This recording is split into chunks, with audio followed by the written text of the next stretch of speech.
Guys, and welcome back to my channel. So in this video I will tell you that how to follow someone on Facebook.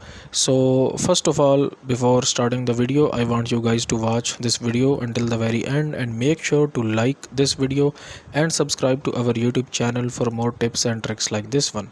So first of all, you need to open up Facebook on your Android and iOS.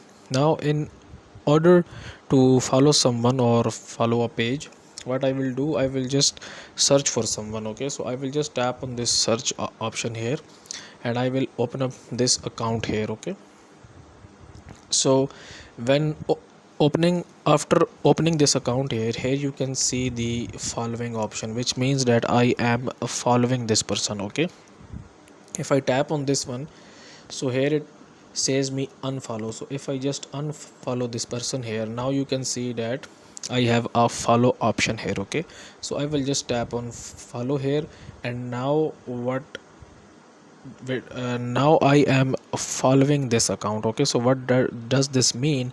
That whenever this page posted something new, whenever this page posts something new, I will get to see that post, okay, on my news feed. So that's how to follow someone on Facebook. So guys, if you find this video useful, kindly like this video and subscribe to our YouTube channel for more tips and tricks like this one, and I will see you in the next video.